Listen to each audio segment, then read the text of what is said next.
Hello ladies and gentlemen, and welcome to another Rainbow Six Siege video. In this video, we'll be covering the lore and backstory of Rainbow's newest member, Azami. We'll be looking at her backstory, what kind of person she is, and how she joined Rainbow. But before we continue, please consider leaving a like and commenting on this video. These lore videos take a while to put together, so liking and commenting is a really good way to let me know that you guys want more of this type of stuff. And I mean, if you're leaving a like and a comment, you might as well subscribe. Alright, that's enough of that. Now let's begin. Kana Fujiwara, better known as Azami, was born into a strict and rigid household in Kyoto, Japan. Here she was able to blur the fine line between ultra-modern and traditional lifestyles by finding creative outlets such as fashion and martial arts. Her focus and determination in these areas allowed her to quickly climb the ranks in Aikido, her martial arts of choice. The combination of her determination, physical combat prowess, and her love of learning new languages served her well as she moved to Tokyo to study at the Metropolitan Police Academy. Just from looking at her childhood, you already have the makings of an amazing operator. She was raised with tradition and modernism in mind, allowing her to have the best of both worlds. The honor and work ethic that can only be passed down from parent to child, and the modernism to adapt and overcome an evolving world. Both traits a good operator should probably have. It's also interesting to note that she got into law enforcement coming from a normal, but strict, but still normal household. No enlisting at a young age due to lack of options or to get away from something. Then she's got the determination, physical combat skills, and a passion for learning new languages. Just more and more stuff about her upbringing makes her a prime candidate for Rainbow. Even at a younger age, she has years of combat experience and loads of ability to communicate, all of which is pretty useful to Rainbow. After graduating from the academy, Kana was assigned as a motorcycle officer. She would continue to work as one until gaining her 3rd Dan in Jiu-Jitsu and her 5th Dan in Aikido, which earned her a spot in the Security Police Division of the IMPD. Here she actually met and became acquainted with Yumiko Imagawa, aka Hibana.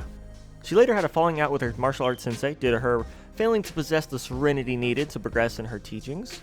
Then, after facing suspension from duty due to multiple violent outbursts on shift, she decided to quit. She left the IMPD and went into the private sector to work as a bodyguard, working exclusively for Masayuki Yahara. They would come to grow extremely close together, something very uncharacteristic for Fujiwara's normal level of professionalism. In early 2022, the pair made a routine trip to a street market with Yadahara in search of fruits. This trip was of course protested by Fujiwara, with her saying that it would be easier to just have it delivered to him and pointing out the potential security threat the entire trip posed.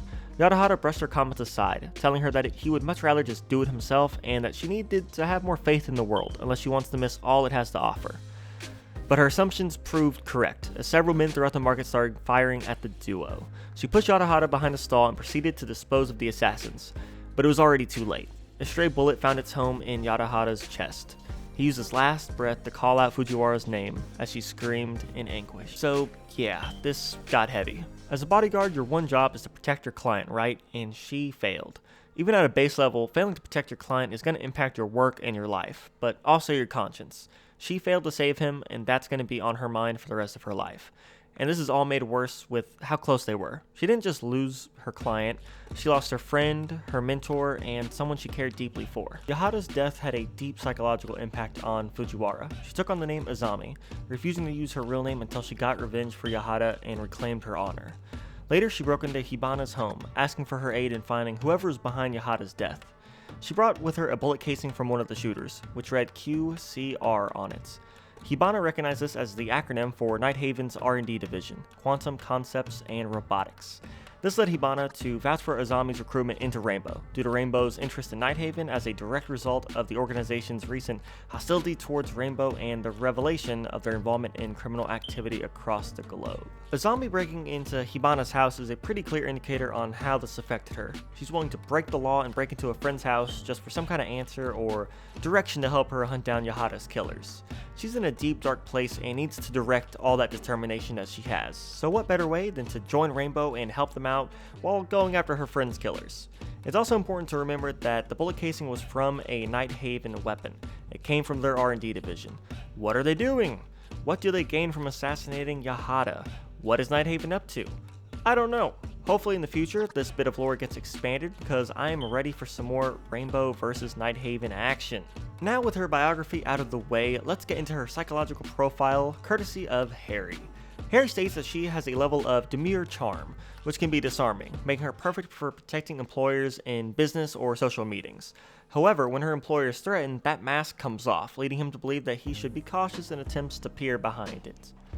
Be cautious into looking more deeper into her psychology. Harry's just letting us know that she can be very disarming. She has a level of charm, and her fashion also adds to this. She's just a good bodyguard. She can blend in to a certain extent and be acceptable in many situations her employer might be in. More good traits for her, not only as a bodyguard, but also she could use those skills while a part of Rainbow. Harry goes on to ask about her family, to which he feels her responses are very rehearsed. He can't quite tell if her Bushido teachings were encouraged by or in spite of her father. Her profile is characterized by high levels of self-control, independence, and extroversion. Her work history shows that she can be calm and cool-headed amidst chaotic situations, which she's often in, and that she's someone you could unarguably trust your life with. He goes on to discuss how her reaction to Yahada's death is abnormal, with her refusing to use her given name until she uncovers the truth surrounding his death. She's claimed the name Azami, stating, "Until I reclaim my honor, I am only vengeance." This concerns him, as this serves as a continuous reminder of the debt she owes Yahada. His passing isn't just like a vocational failing, it isn't just a job failing, it's a personal burden. Harry fears Yahada placed this on her by uttering her name with his last breath.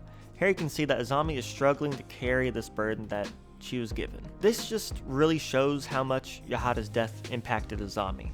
She won't even use her real name, and her reaction to the whole situation just completely contrasts her previous work. Normally, she is that cool, calm, collected bodyguard she needs to be, but Yahada's passing has just shaken her to the core, and really has changed her. Harry then goes on to mention about how she lights up when fashion was mentioned, and about how she has a curated wardrobe that she cares deeply about.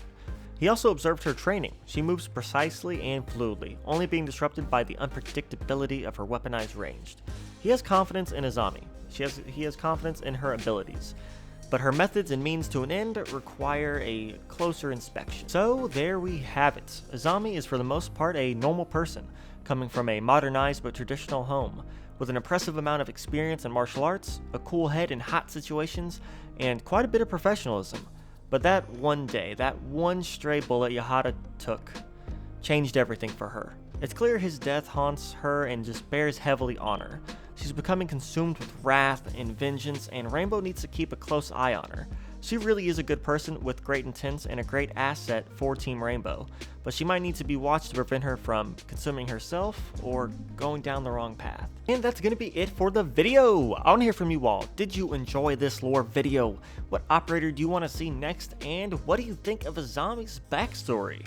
I don't know, so let me know down in the comments below. If you enjoyed the video, please leave a like and subscribe to the channel for even more amazing Rainbow Six Siege content. Also, don't forget to check that link down in the description below for a link to our community Discord server where we talk all Siege all the time. I'm the Battle Moon, and I will see you in the next Siege.